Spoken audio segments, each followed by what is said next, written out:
In all my years as a trauma nurse, I've learned to trust two things without question: vitals and silence. Not the kind of silence you hear in a quiet room, but the kind that creeps in after the chaos ends. The stillness after a flatline. The hush that follows a family's scream. You can get used to the blood, the broken bodies, the metallic stench of antiseptic soaked into your scrubs. But the silence, that gets in your bones. I'm Dana Whitaker, 42, charge nurse at St. Helens General in Western Michigan, and I've worked the ER night shift since I was 24. I've seen heart attacks, overdoses, gunshots, and the unthinkable things people do to themselves and each other. Eventually, your brain stops trying to make sense of it all. You patch the wounds, call the time, zip the bags, and move on, until something happens that makes you stop moving. That night was October 14th, a Friday. Early fall, so the ER had that mix of seasonal sniffles, drunks who'd pushed their luck, and a couple of high school football injuries. It was unusually busy, but nothing we couldn't handle. I was on with Dr. Patel, who liked to double-check every resident's work like he didn't trust any of them, and Nurse Holly, who was barely 2 months in and still jumped every time a monitor beeped. The worst we'd had so far that shift was a dislocated shoulder and a panic attack that mimicked a heart attack, common enough. We just rolled a seizure patient into observation when the radio crackled. Dispatched to St. Helens, incoming trauma. Male, 30s, motorcycle collision, no helmet, high velocity, ETA 3 minutes. I felt that shift in the air before they even wheeled him in. You learn to read it, how paramedics move when they think they've lost one. Not a run, not a panic, but a kind of rehearsed desperation. They came through the doors like a storm. Trauma room 7. We cleared it in seconds. I remember the gurney wheels skidding across the tile like they always do. But for some reason, this time it hit me differently. Like the sound was too loud. Like the whole hospital paused for a beat. The kind of beat you feel in your chest, not your ears. The patient was in rough shape. Name: Eric Mathers, 34, per his wallet ID. Road rash exposed the muscle and tendon down the left side of his body, like someone had tried to peel him open. His chest was caved on one side. There was so much blood that my first thought was, he's already gone. But they were doing compressions, bagging him, squeezing in fluids. Dr. Patel called for a crash cart. We worked him like it mattered. And maybe it did. Chest tube, paddles, epi, everything you'd see on a medical drama, only without the music. Just alarms and commands and breathless shouting. Time of death, 11:47 p.m. We stepped back, quiet, hands shaking. I checked the clock. Then I zipped the bag myself because I always do it when the death is messy. It's a stupid kind of respect, but it feels right. He looked peaceful. Not in the poetic way people say, but in that raw, slack-jawed, frozen state that's more chemical than emotional. Like someone paused him mid-sentence. He was just done. We left him in there, lights low like we always do for a few minutes. It's not about ghosts or souls or any of that. It's about dignity. Letting the dead have a moment before the porters haul them off like cargo. I asked Holly to stand by the door. She looked pale, but nodded. I went to the nurse's station to pull the paperwork, wipe the blood off my arms and breathe. And then I heard it. The scream. It was guttural, raw, long. Not a noise, not a groan, not air escaping post-mortem. This was a scream, the kind of sound that comes from a living throat. Pain, rage, terror, all of it wrapped into one inhuman howl. I looked up fast. Holly was already backing away from room 7, white as a sheet. One of the techs froze mid-step in the hallway, eyes wide. I met them at the door. "You heard that, right?" I asked. Holly nodded without speaking.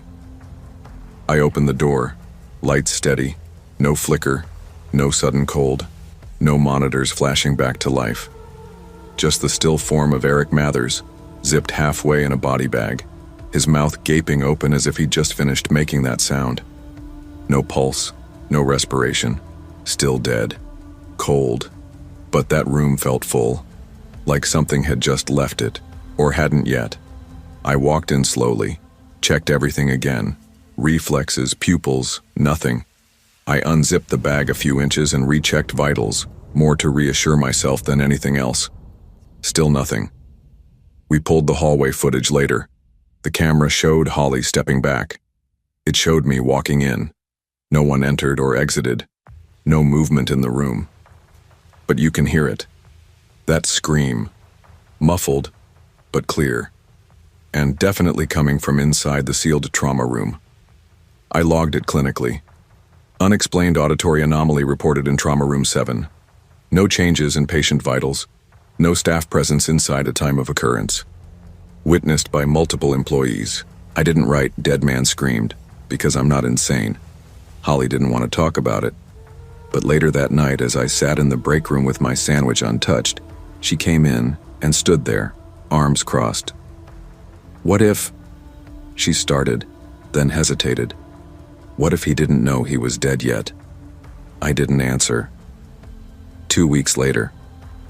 Room 7 stayed empty longer than it should have. That wasn't policy. It just worked out that way. People didn't want to use it. No one said it out loud. Then we got a new patient in there. Diabetic ketoacidosis, not trauma. Stable, older man. He survived. But something was off. The night nurse, Kevin, said the guy kept asking who the screaming man was. Claimed he saw someone at the foot of the bed at 2 a.m., just standing there, mouth open, like he wanted to say something but couldn't. That patient was lucid. No history of dementia. Labs normal. He was discharged the next morning and died of a heart attack 3 days later. Backstory surfaced quietly. One of the residents was nosy enough to Google Eric Mathers. Not that we're supposed to, but we're human. Turns out the guy was a volunteer firefighter years ago. In 2015, he responded to a rollover accident. 3 teenagers. Only one made it. Mathers had pulled a boy from the car who was still breathing, then had to step away when the vehicle caught fire. The kid screamed, and kept screaming while the flames took him. There was an inquiry. Mathers wasn't blamed. But his records showed something. 4 ER visits in the years that followed for chest pain and insomnia. PTSD. He'd stopped responding to emergency calls the year before his crash. You could read that how you want. Maybe he ran from his guilt until it caught up with him. Maybe that scream he made wasn't about him. Maybe it was something he'd carried so long it got lodged in his bones and only came out once he was quiet enough to let it. Present day. We've remodeled since. Trauma room. 7 has a different bed now. New monitor, fresh paint. But I still walk past sometimes and catch myself holding my breath. Not out of fear. Out of something else. Respect, maybe. Whatever happened that night, and I don't pretend to understand it, I believe it was real. And I believe there's something worse than death. Not knowing it happened. Not being ready. I've heard a lot of screams in this job. But that one still echoes in the quiet. And sometimes, just before dawn, when the ER calms and the silence settles in again, I hear something far off. A scratch in the air. A breath not taken. And I wonder if fear follows, even after the heart stops.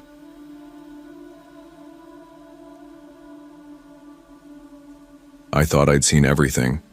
That's the lie we tell ourselves, the armor we wear. You don't work in the emergency department at Eastgate Memorial for more than 5 years without picking up scars. Some on the skin, most buried deep. Gunshot wounds, mangled car crash victims, overdoses, sobbing families, people laughing 5 minutes before they seize and die. You learn to ride it, to detach just enough to function, to keep your hands steady even as someone's world ends in front of you. But that night, it still follows me. My name is Dr. Adrian Ross. I've been an ER attending for nearly a decade now. Eastgate is a mid-sized city in the Midwest. Big enough for violence, small enough for people to know your name when you're off shift. I did my residency in Chicago, thought nothing would top that chaos. I was wrong. Small cities have their own brand of unpredictable. I wasn't on call that night. I'd swapped shifts with Javi, one of our newer attendings, because his sister was visiting. I didn't mind. Friday nights usually brought in the usual mess: bar fights, drunk drivers, domestic disputes, maybe the occasional cardiac arrest. But nothing prepared me for Nathan. It was 9:42 p.m. when the call came in from EMS. Young male, mid-20s, found unresponsive on his apartment floor by his roommate. Breathing shallow, non-verbal. GCS score 3. Pupils fixed and dilated. I was standing at the nurse's station with Lexi, one of our senior nurses, reviewing a chart from a combative psych patient who'd just been transferred upstairs.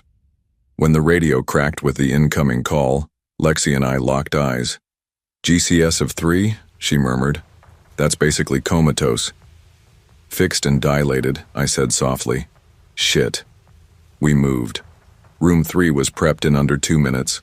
Vitals monitors ready, crash cart outside the door, intubation tray open.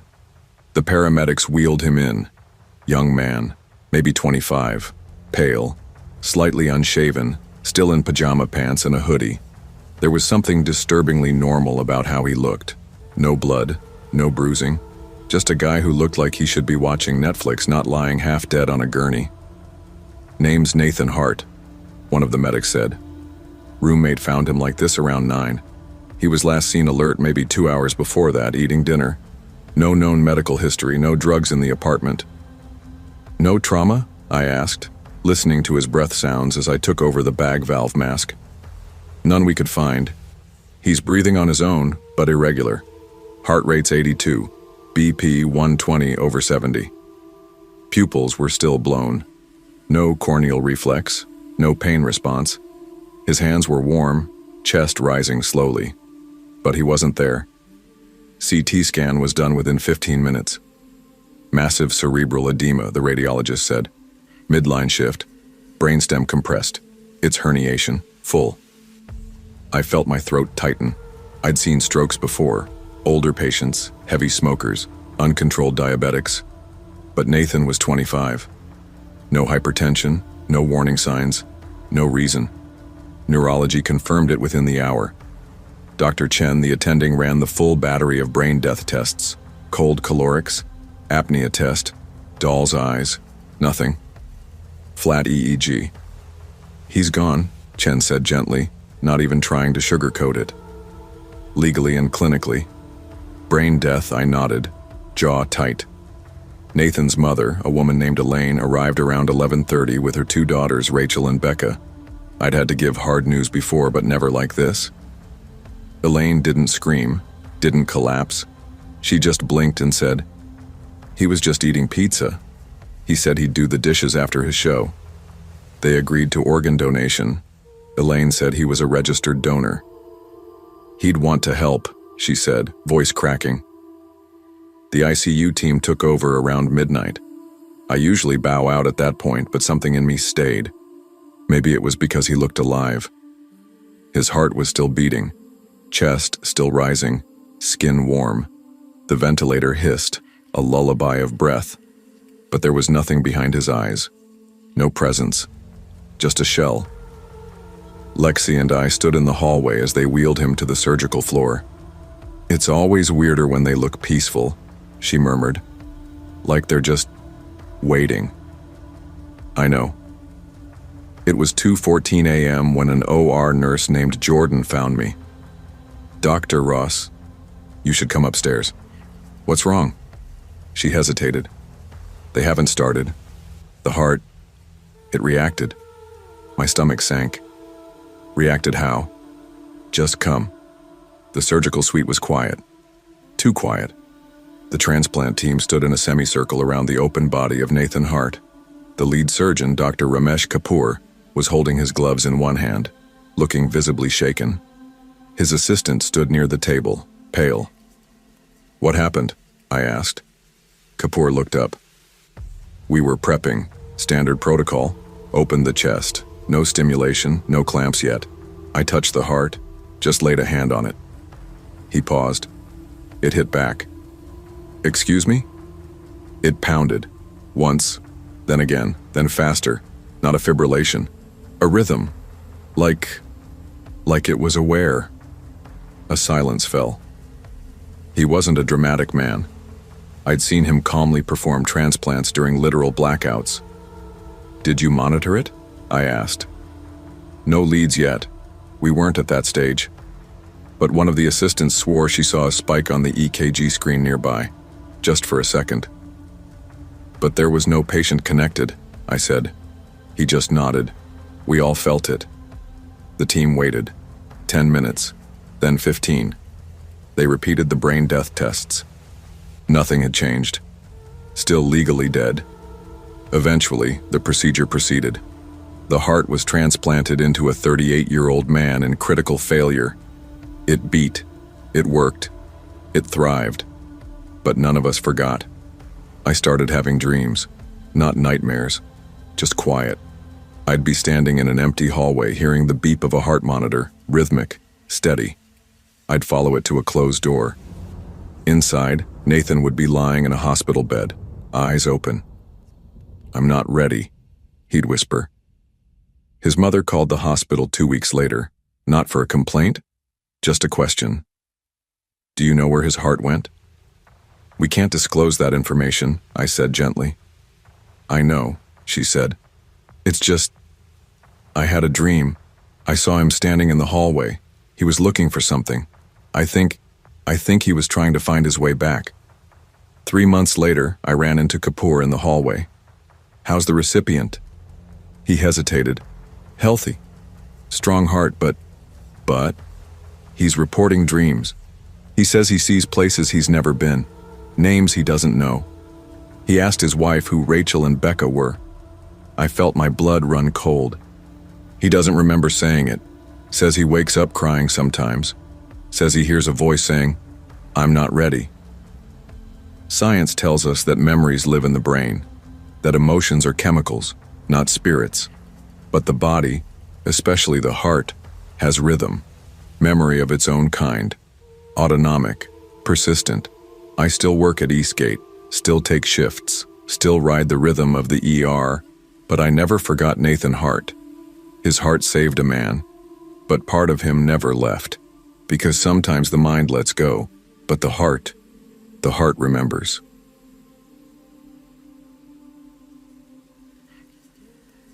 I don't believe in signs. Not anymore. You work enough night shifts in a trauma ward, and the magic bleeds out of things. You see too much. The raw, ugly truth of accidents and emergencies. You learn that most things don't happen for a reason. They just happen. But some nights still find a way to leave a crack in your logic. Let me take you back. Not to a haunted house or some cursed artifact. Just a regular Tuesday at Memorial West Medical Center in Springfield, a city hospital tucked off I-44, where we never have enough beds, never enough staff, and way too many incoming calls. I'd been a trauma nurse for 11 years, seen it all. The senseless shootings, the pile-up crashes, people brought in torn apart, sometimes literally. You get desensitized, yeah, but not numb. At least, I wasn't yet. My name's Naomi Brooks. I was 36 that year, with a kid just starting middle school, an ex-husband who still texted on birthdays, and a second-hand Toyota that rattled when I turned left. Real glamorous life. Anyway, it started as a normal shift. I clocked in at 6:42 p.m., threw my hair up, grabbed a stale coffee from the staff lounge, and did my usual rounds. Bay 3 had an overdose from the shelters. Room 6 had a guy who thought he was having a heart attack, but really just needed a Xanax and someone to talk to. The trauma pager went off at 7:11 p.m. "MVC incoming," dispatch said through the crackling radio. "Female, early 30s, sedan versus pickup, ejected on impact, estimated arrival 7 minutes." I scribbled the info down and alerted the team. Dr. Liang, one of our trauma surgeons, was already pulling gloves on before I finished the sentence. The ambulance pulled up at 7:19 p.m. They wheeled her in fast, pale, unconscious, blood matting her light brown hair. The right side of her face was already swelling. A paramedic shouted vitals as we cut open her clothes and started the trauma protocol. Clara Reynolds, 35, found unresponsive, coded once en route, got her back after 3 minutes, pelvis crushed, BP tanking. I remember her necklace, a thin silver chain with a small charm that read, "Breathe." I kept looking at it while bagging her, pushing air into lungs that weren't holding their own anymore. "Get Oneg up here now," Dr. Liang snapped. "Page Orr. We've got seconds." We were in the thick of it when triage called out from the double doors. "Naomi." Kim, one of our newer nurses, waved me over. Another trauma just called in. Woman, same age, solo vehicle, unconscious at the scene. Name's Clara too. I froze, halfway through hanging another bag of fluids. "Same name?" Kim nodded, eyes uncertain. "Yeah, Clara. Clara Simmons. Date of birth? March 14th, 1989. "What?" I said. My throat felt dry. "That's the same birth date as this one." Kim gave a half laugh like she thought it was weird but not worth dwelling on. Just a glitch, probably a mix-up with IDs. We both knew it wasn't, but it was easier to pretend. I went back to the first Clara, helped prep her for emergency surgery. She coded again. We got her back. For a while, but her body wasn't holding on. We called time of death at 8:04 p.m. She was gone. Just like that. 1 minute you're fighting for someone's life, next you're pulling the sheet over their face, and then the doors burst open again. "Second Clara," someone muttered. The paramedics rolled her in fast. She looked nothing like the first. Dark skin, tight curls matted with blood, a long healed scar along her forearm, clothes torn from the accident. Her lips were moving as we transferred her to the table. "She's trying to say something," Dr. Liang noted. I leaned close, held her hand. Her eyes fluttered, lips dry and cracked. "She's waiting," she whispered. I blinked. "Who's waiting?" She tried again. "She's waiting." That was all. Then her heart rate spiked. We lost her pulse 30 seconds later. 12 minutes of CPR. No response. Called at 8:18 p.m. You want to say it's coincidence? You need it to be coincidence. That's the only way to function. You bury it under paperwork, time of death, vital signs, lab results. But that night made the hairs on my arms stand up. We ran every check, compared photos, names, birth certificates, social security numbers, different women, no blood relation, no shared hometowns, one from Branson, one from Fayetteville, no overlap. They were both named Clara, born on the same day, died in the same ER, 14 minutes apart. For a few days the staff laughed it off. Doppelgangers, glitches in the matrix. But the jokes faded fast.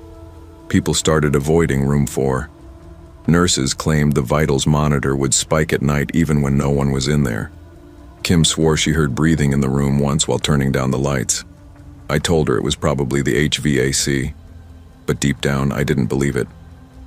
A week later, I stayed late. Charting. Catching up. It was just after 2 a.m. and the ER was quiet for once. I passed room 4 on my way to the vending machines. The light inside was flickering. I paused. I don't know why. But I stepped inside. It smelled like antiseptic and dust. The bed was stripped bare, the monitors off. Nothing out of place. But I felt watched, like someone was holding their breath in the corner. I turned around and saw nothing, except on the bed, a small charm, silver. Breathe. I didn't tell anyone, just picked it up and put it in my pocket. I still have it. Sometimes I think about taking it back, leaving it where it came from, but I don't know what that would mean. And I'm not sure I want to find out. Weeks passed, then months. Another trauma night, we got a Jane Doe. Car accident, no ID, broken pelvis, dark curly hair, scar on her arm. I felt my stomach drop. "She's not Clara," the paramedic said when I asked. She said her name was Mara. We saved her. She woke up the next morning, disoriented but stable. I walked in to check on her and froze. She was staring at the ceiling, tears slipping down her face. She told me, she whispered. I didn't ask who. I just sat down beside her. She told me not to go, she said. Said it wasn't my time, that she was still waiting for someone. I swallowed. Who is she waiting for? Mara looked me dead in the eye. You. That was 3 years ago. I've changed hospitals since then, moved to a smaller clinic outside Joplin. Slower pace, less trauma. But some nights I dream about the ER, about room 4, about the 2 Claras, one pale, one dark, both broken, both whispering something that doesn't quite fit in a medical report. And every time I wake up, I check my pocket. The charm is always there. Breathe. But some nights I swear I feel someone else exhale with me.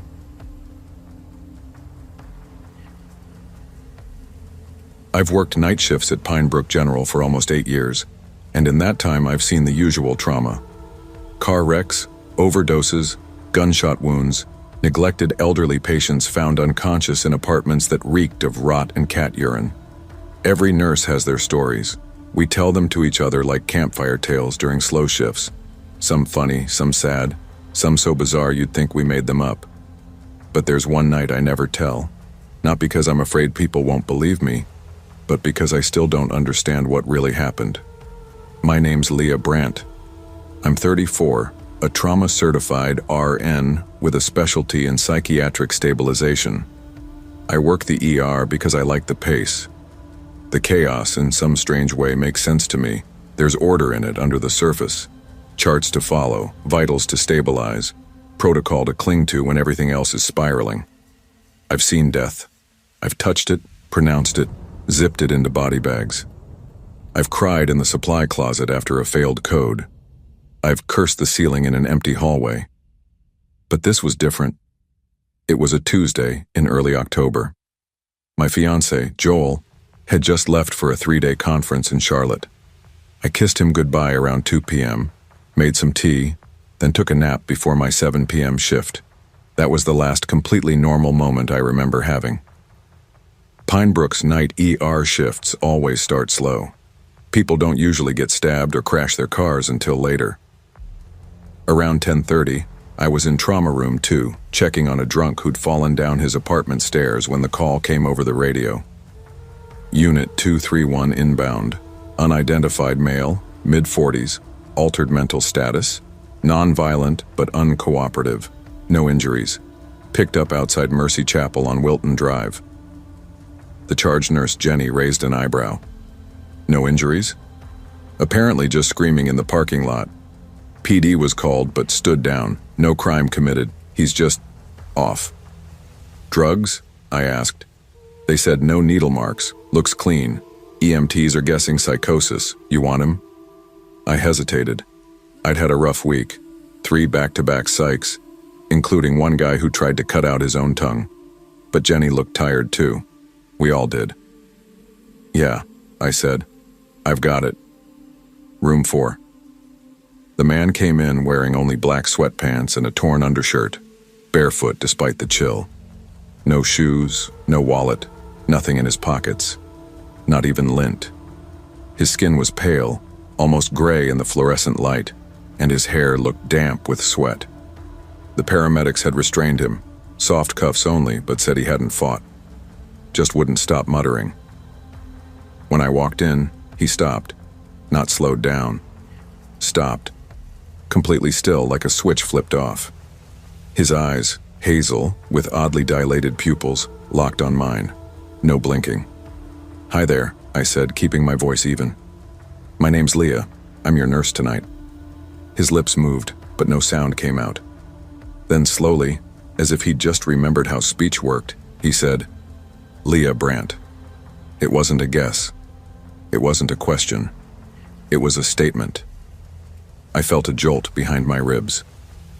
You've been here before? I asked, checking his wristband. Of course there was nothing. No ID, no hospital number. Just John Doe.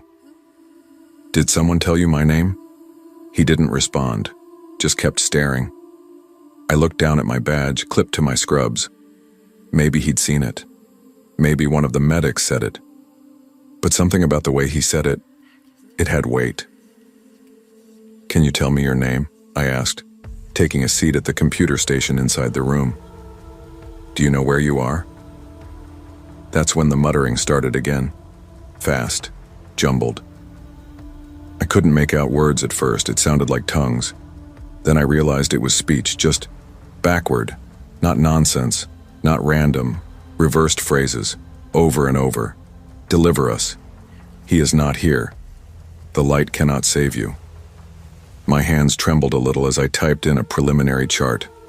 I've heard all sorts of word salad from patients before. Schizophrenia, religious mania, meth-induced psychosis. But this wasn't that. His cadence was too specific, rehearsed, like a tape loop set to rewind. The charge doctor. Klein came in 5 minutes later. He's one of those older ER physicians who's seen everything and reacts to nothing. Vitals are normal? He asked, flipping through the monitor readings. Stable, no fever, no signs of trauma. Tox screen? Negative. No head injury?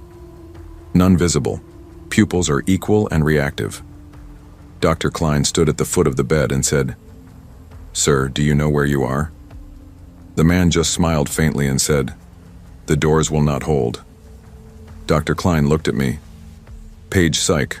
Start him on 5 of Haldol, 2 of Ativan IM. I nodded, already prepping the injection. As I leaned over with the syringe, the man turned his head slowly toward me and whispered, "Don't go home tonight." The needle slipped in my hand. I had to steady myself before I could inject him. Later that night, 2:12 a.m., the man was sedated, monitored, stable, still muttering occasionally but not thrashing. Security stayed nearby just in case. I was finishing charting in the hallway when my phone buzzed. Unknown number. I never answer unknowns during shift, but I had a strange pull in my chest. I stepped outside into the ambulance bay and picked up. Hello? There was static. Then a voice, quiet, hoarse, barely audible. He's not sedated. He's watching you from the inside. The line went dead. I stood there, heart pounding. I tried calling the number back. Disconnected. When I walked back into the ER, room 4's monitor showed steady vitals, still sedated. But when I glanced at the window, the man was sitting upright, staring directly at me. My younger sister, Emily, had been in a group home for the past 7 years, schizoaffective disorder. When she was 20, she stopped sleeping, stopped eating, started talking to people who weren't there.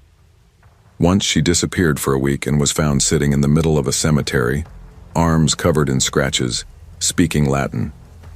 Our parents tried everything. Meds, inpatient, prayer. Nothing helped. I became her guardian 2 years ago when our mom died. I visited every Sunday, except this week. Joel's trip, my shifts, it got away from me. 3:07 a.m. I was reviewing labs when the intercom buzzed. Security. "Leah, we've got a woman trying to get in through the ambulance entrance, no ID, says she's your sister." My stomach dropped. She what? Won't give her name. Just keep saying, "I have to warn her. He's not what he seems." I rushed to the bay. It was Emily, hair tangled, eyes wild, wearing slippers and a hoodie. I hadn't seen her like this in years. She lunged toward me as soon as I got close.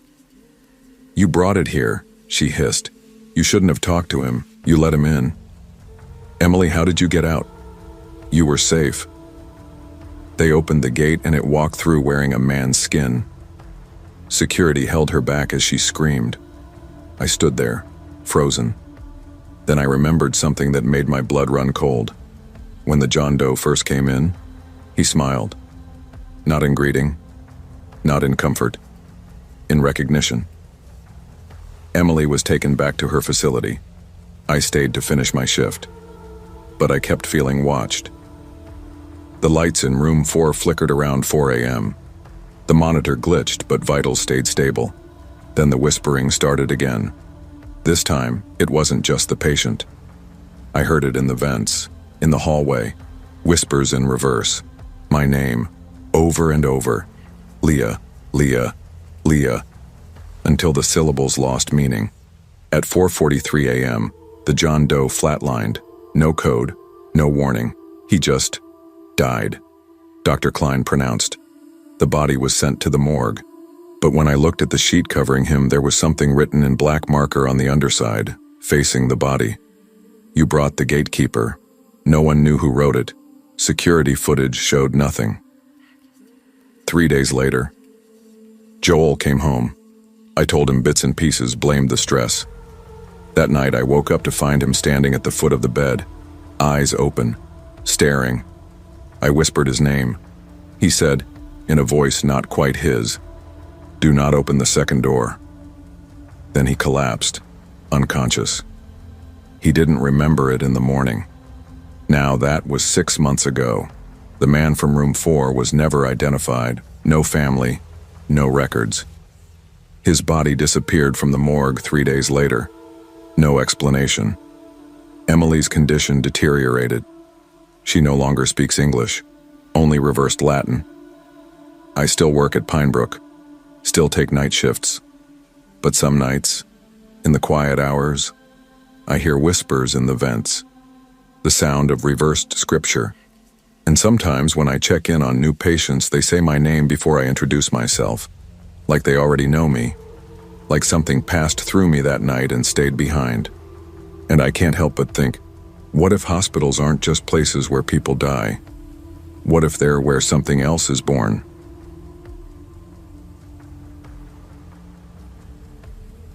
In the end, it was the silence that got to me the most. Not the screaming or the alarms or the coughing fits in the middle of the night.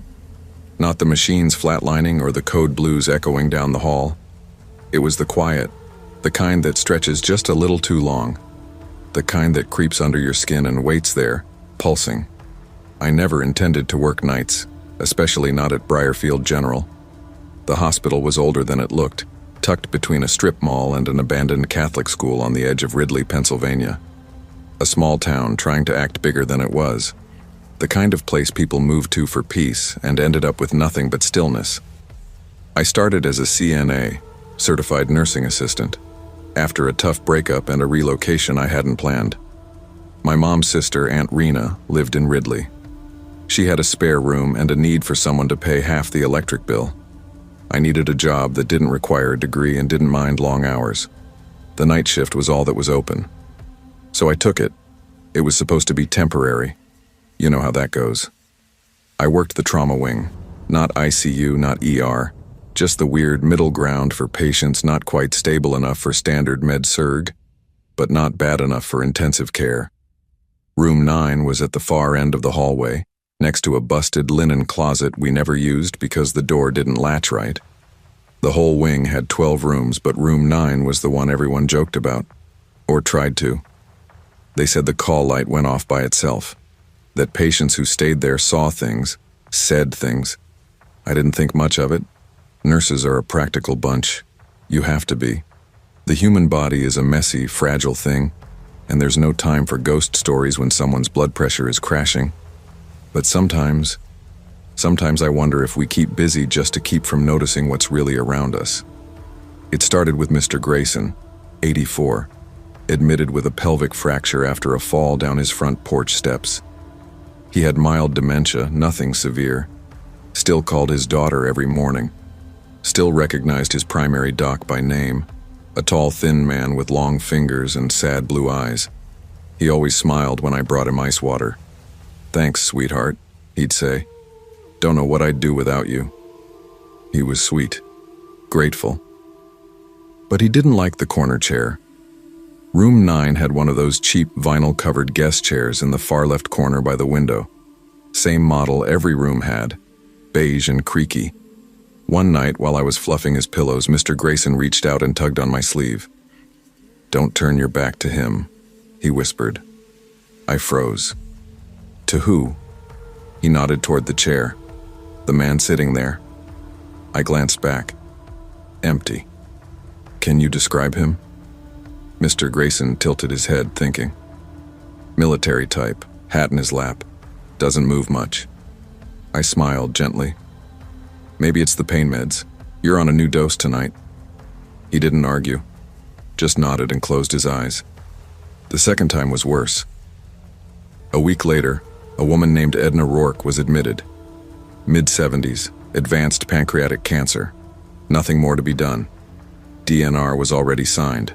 Her family had flown in from Oregon, but they weren't staying overnight. She was alert, calm, even made a few jokes about her own condition.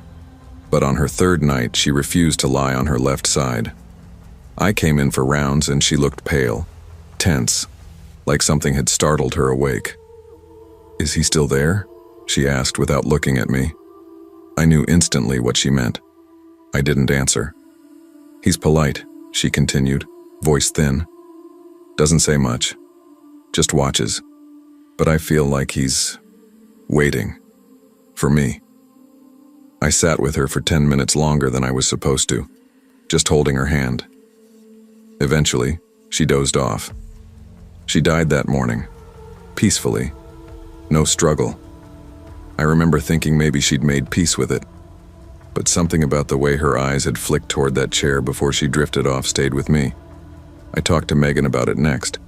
She was the night charge nurse, 15 years at Briarfield, the kind of woman who could tape a split IV line with one hand while answering a call light with the other. You've seen it, haven't you? I asked her during a slow shift around 3 a.m. She didn't look at me right away, just took a long sip from her Diet Coke and finally said, Room 9's always been different. Different how? You'll think I'm nuts. I already do. She gave a dry laugh, then leaned against the counter. We had a guy, back in 2007, Vietnam vet. No family, no next of kin. Brought in for pneumonia. Had a cardiac arrest right there in the room. They tried to resuscitate him for 22 minutes. He died. Alone. We didn't even know his first name at first. Just had a VA card with Jay Benton on it. What happened after? She shrugged. Nothing dramatic, but weird stuff started. Light going on in the bathroom when no one was there. 4 pumps beeping with no alarms. Patients talking about a man watching them. And he always sits in the same chair?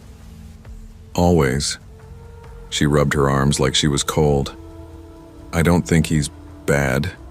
I think he just stayed. Maybe he thinks he's still on duty, still waiting to be relieved.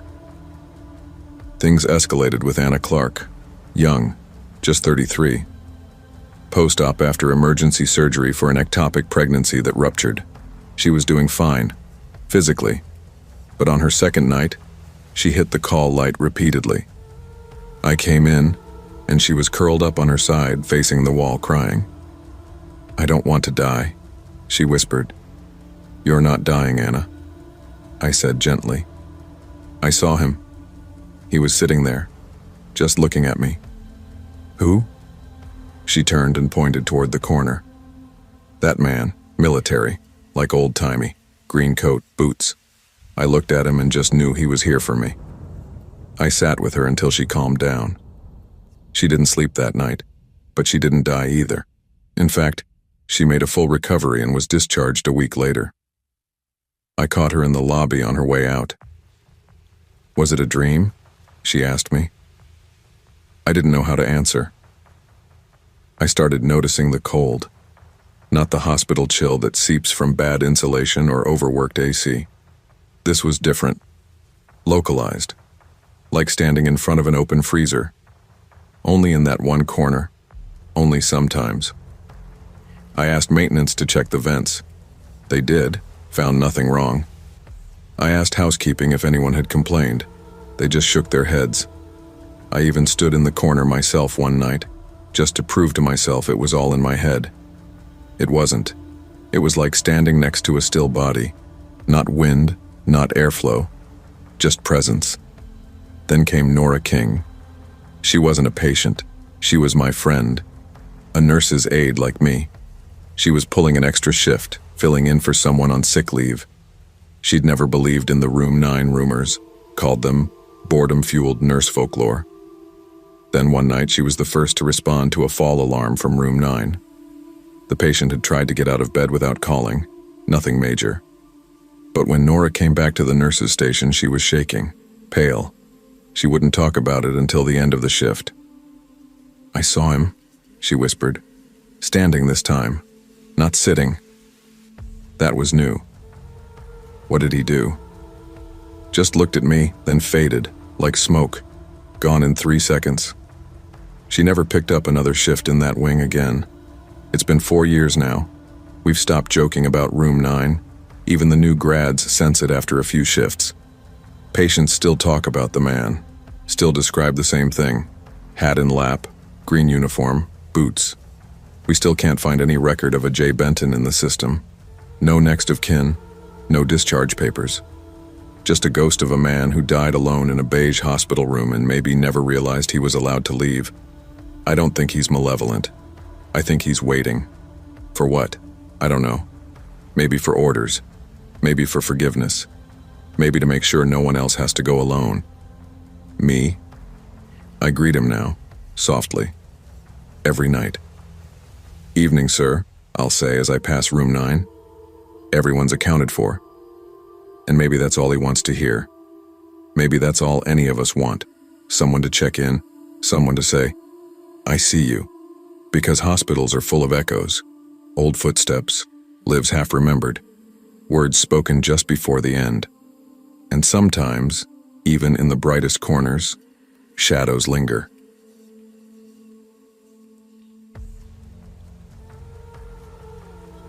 I still remember the first night I worked the graveyard shift at West Pine General.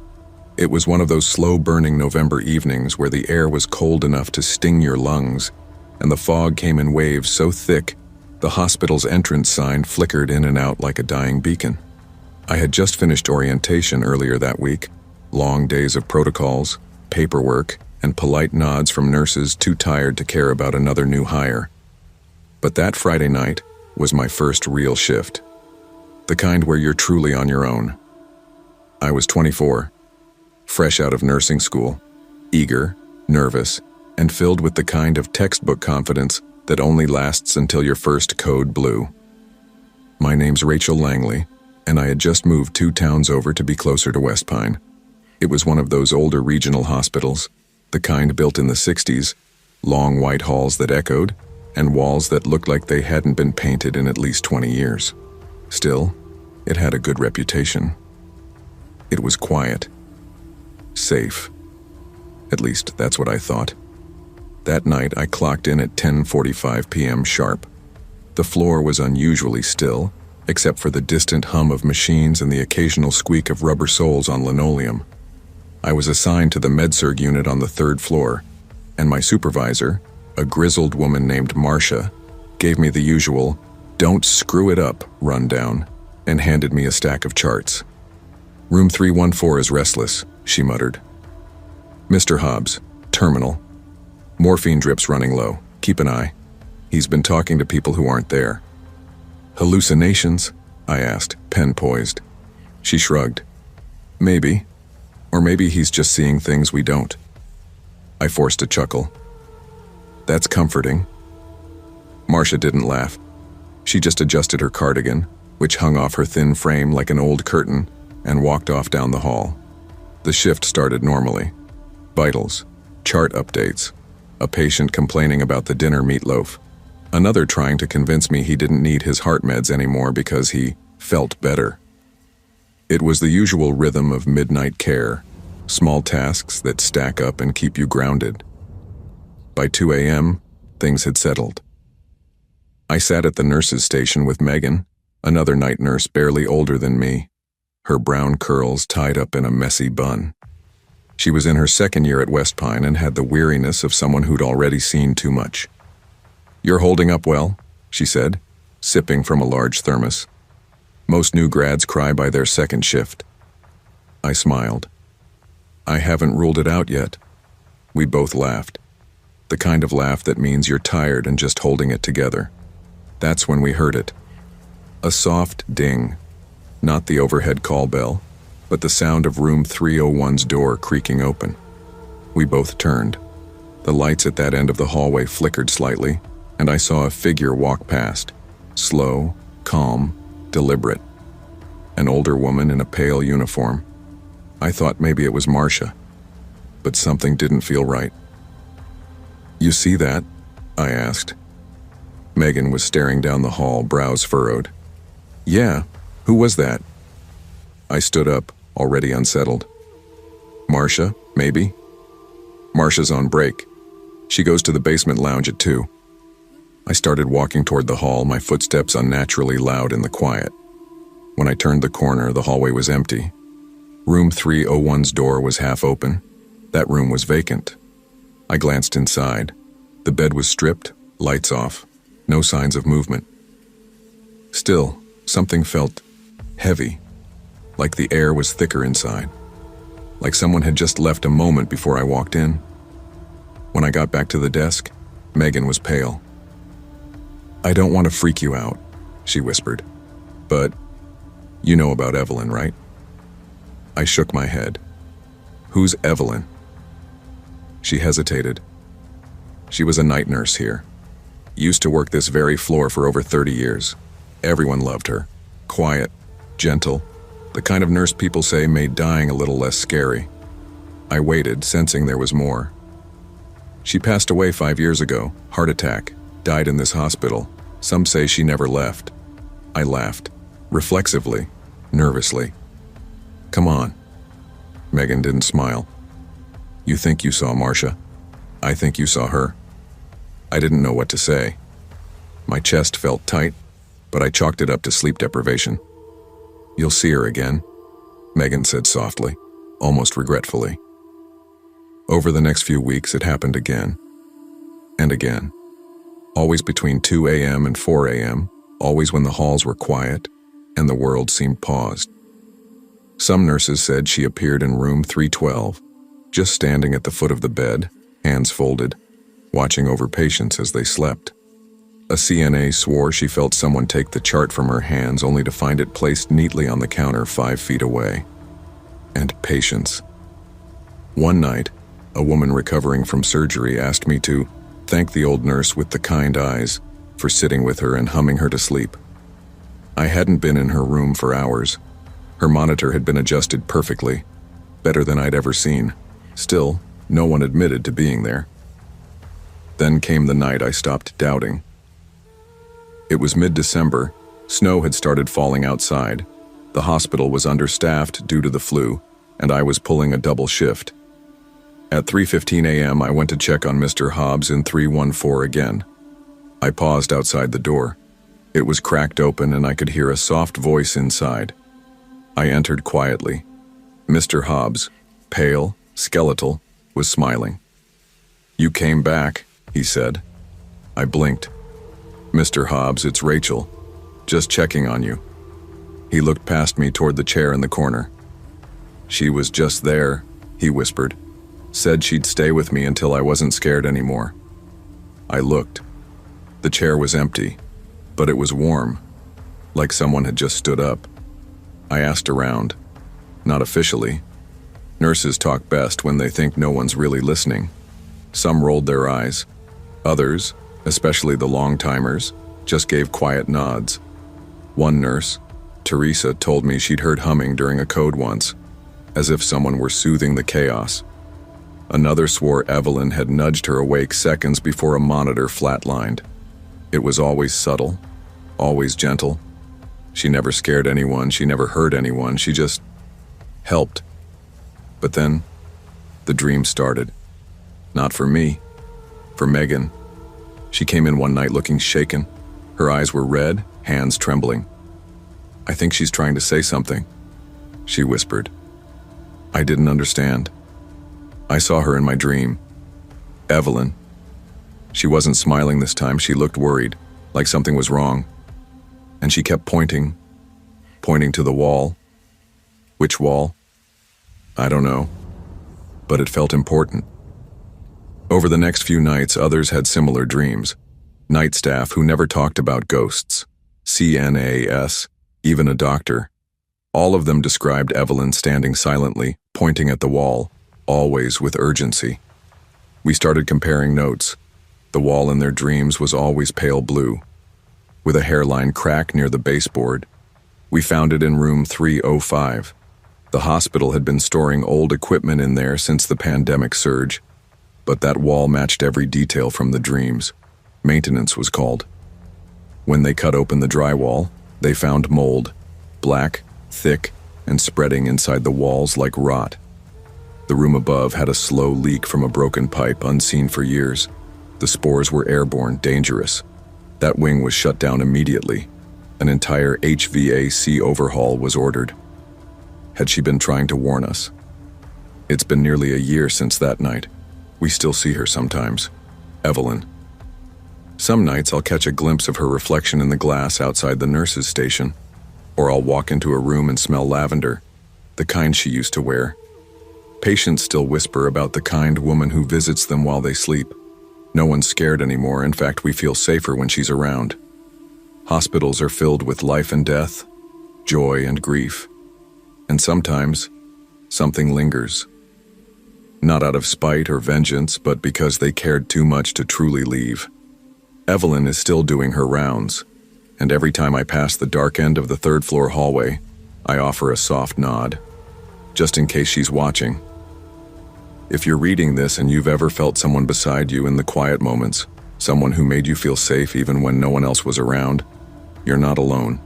Sometimes the best nurses never stop caring, even after death.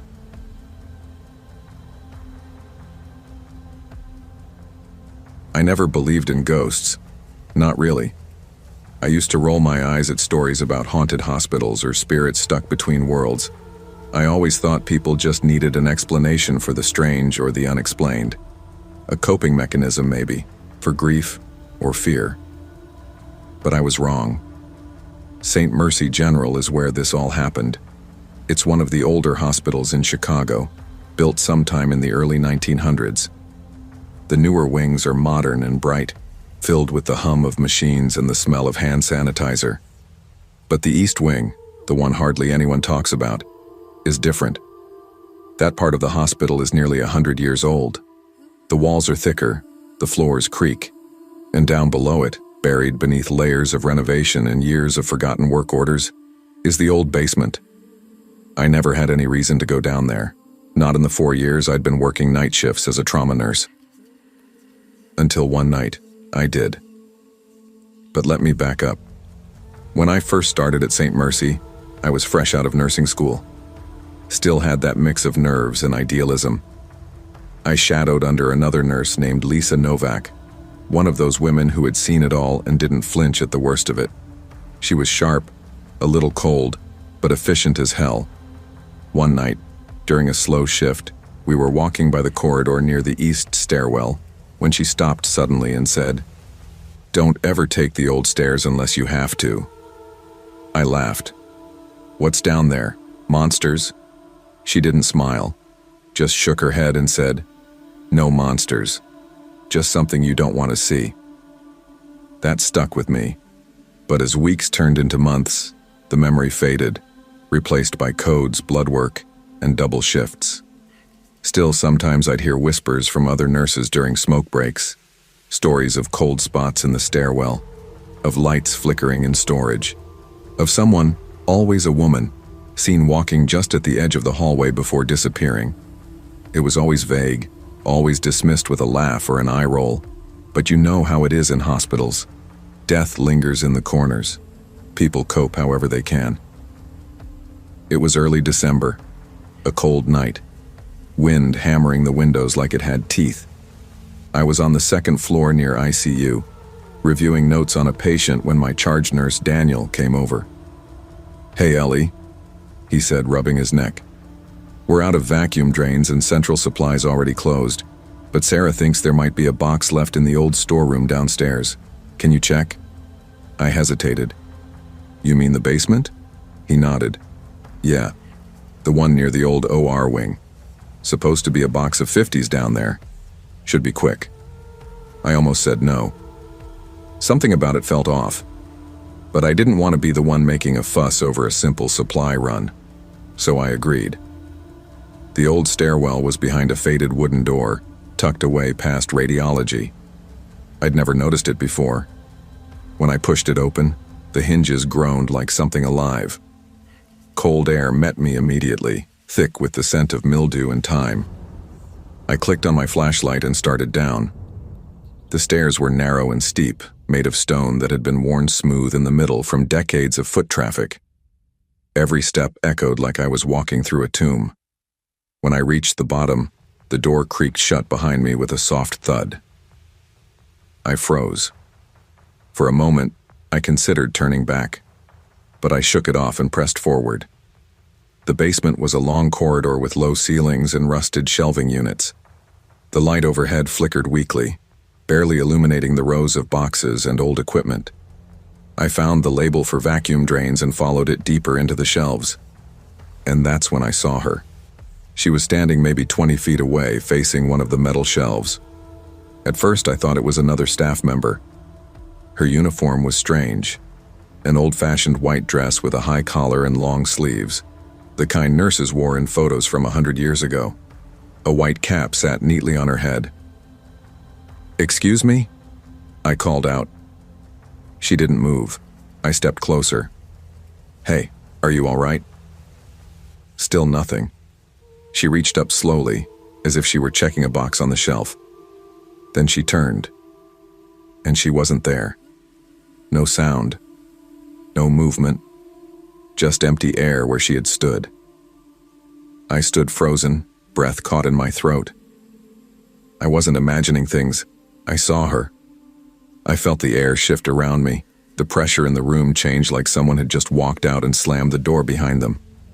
I grabbed the first box I could find and ran back up the stairs without looking back. Back upstairs, I must have looked pale because Daniel asked if I was okay. "I thought I saw someone down there," I said. He blinked. "Someone?" I nodded. "A woman, in an old uniform. She just vanished." He stared at me for a long moment, then quietly said, "You're not the first to say that." Later that night in the break room, I brought it up to Lisa. She sighed, took a sip of coffee, and said, "We call her Clara." No one really knows where the story started. Some say she died during the flu epidemic in 1918, treating patients non-stop until she collapsed. Others say she was a suicide, hung herself in one of the old surgical rooms. That's just a legend though, right? Lisa looked at me. Isn't everything until it isn't? I started asking around, quietly, carefully. I spoke to custodians, night shift nurses, even an old security guard named Miguel. Every single one of them had a story. She walked past me in the hallway, plain as day, Miguel told me, but her feet didn't make a sound. One of the janitors claimed he heard weeping from one of the locked rooms in the basement, and a med student shaking told me he saw her standing outside the morgue freezer, hand pressed to the door like she was trying to comfort the dead inside. I wasn't sleeping well. I started dreaming about her.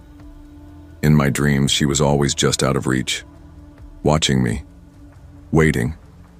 Obsessed, I dug through hospital archives. With the help of Donna from medical records, I got access to old employee files.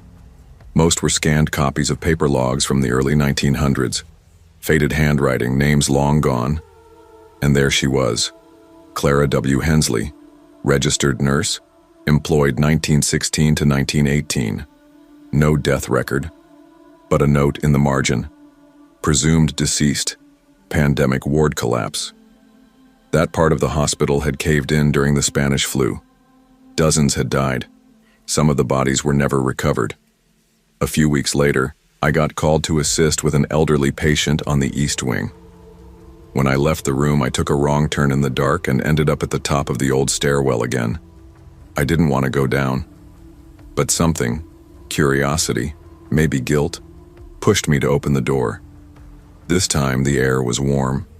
Still, no mildew, no cold spots. I walked down, one hand on the rail. She was waiting at the bottom. But this time, she didn't vanish. She turned and looked at me. Her face was kind, tired, her eyes sunken with grief. I didn't mean to stay. she whispered. I know, I said, tears rising. It's okay now. She smiled, then faded, like smoke into the air. Since then, no one's seen her. The basement is still quiet, still strange, but the heaviness is gone. I think Clara finally finished her rounds, and every time I pass the old stairwell, I pause. Not with fear anymore, but respect. Because sometimes the dead don't haunt us to harm.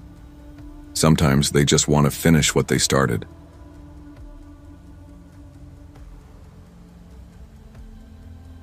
I never believed in ghosts. Not really. Not in the way movies show them, sheets floating down hallways or angry spirits slamming doors. I believed in pain, in death, in the slow, heavy silence that settles after someone dies on your shift. That kind of haunting is real. That kind of presence lingers. My name is Emily Carter. I'm a trauma nurse at Langridge Memorial Hospital, a mid-sized facility tucked between two sleepy suburbs in southern Illinois. I've worked night shifts for nearly 11 years, long enough to forget what normal sleep patterns feel like, long enough to know when something isn't just in your head.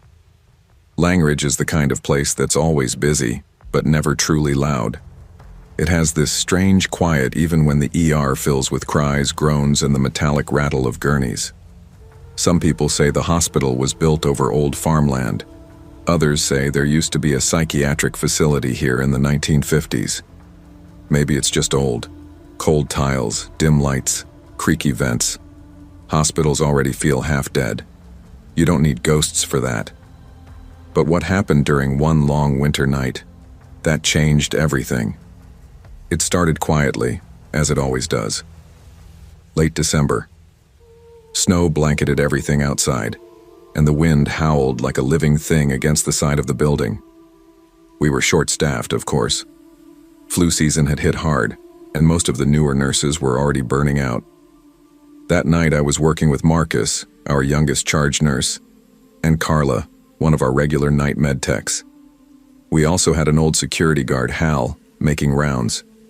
We joked about how dead the shift was going to be. It was around 2:15 a.m. when things changed. We had no incoming trauma, no ambulances, and the waiting room was nearly empty. Carla was restocking linens, Marcus was finishing charts, and I was at the nurses' station reviewing labs. That's when I saw him, out of the corner of my eye, by the automatic doors leading from the ER entrance to the ambulance bay. There was a little boy, not walking, just standing. I looked up, expecting a parent to come in behind him, but no one did. He wore a thin hoodie, way too small for the weather, and loose pajama pants that barely covered his ankles. His feet were bare. His skin was pale, like he hadn't been in the sun for weeks. I stood up slowly. "Hey, sweetie," I said, cautious but calm. "Where's your mom or dad?" He didn't answer. He just looked at me. His eyes weren't wide with fear. They were wide with confusion, like he didn't know where he was or why. I walked around the desk and took a step toward him. And then, he was gone. I didn't mean he ran, or slipped out a side door. He just wasn't there anymore. Gone like a blink. I froze, goosebumps crawling up my arms. I turned, scanning the ER. Nothing. Marcus looked up and saw my face. "What?" he asked. I swallowed. "Did you just see a kid by the doors?" He blinked. "Number was someone here?" I didn't answer right away. I just shook my head and told myself it had to be fatigue. We'd been slammed the past few days and I hadn't slept much. But it wasn't a hallucination. It didn't feel like one. A few nights passed. I didn't mention it again. What was I supposed to say? But then Carla brought it up casually during a break. "You ever see weird stuff on night shift?" she asked, unwrapping her protein bar. "Like, stuff you can't explain?" I paused. "Why?" She glanced at the security monitors. "Last night, around 2, I saw a little kid standing by the supply closet near the trauma bay. Thought it was a patient's sibling or something. But when I went to check, no one." My heart thudded. I kept my tone even. "How old?" 6 or 7, maybe. dirty hoodie, no shoes. Neither of us said anything for a few seconds. More people started seeing him. One of the techs, Adam, swore he saw the boy walking behind a trauma room curtain right before a patient coded. Dr. Kayla Brandt, one of the ER physicians, nearly dropped her coffee when she stepped into the break room and saw the boy sitting in the corner staring at the floor. She said he looked up at her and smiled. The worst part? Security footage never caught any of it. We checked, multiple times. The cameras would flicker, go staticky for a second, and by the time they cleared, the hallway or room would be empty. Hal, the night security guard, tried not to talk about it, but one night while walking me to my car, he muttered, "He's been around longer than you think. There are old reports, from back when I started, always during quiet shifts, always when it snows." I started digging. It took a few weeks. After a few favors and hushed conversations with older staff, I learned something. Back in 1998, a boy named Jonah Reynolds was brought into Langridge Memorial after a house fire. He was 6 years old. Third-degree burns, smoke inhalation, collapsed lung. He was in critical condition when he arrived, but he was stable. They expected him to make it. Then something went wrong. His mother, who had been burned saving him, died an hour later in the adjacent trauma room. No one told him. He kept asking where she was. Nurses said he cried for her all night. He died at 2:17 a.m. Official cause: sudden cardiac arrest. But according to an old nurse named Sheila, he wasn't alone when he died. He was sitting upright, smiling. When she walked in, he whispered, "She's here," and then he flatlined. 1 week later, it happened again. Snowstorm. Power flickers. Backup generators hum. It was 2:17 a.m. again. I was in room 5, checking vitals on a patient recovering from surgery, when I felt something. A shift in the air. That impossible stillness before a noise. I turned, and there he was, standing just inside the doorway.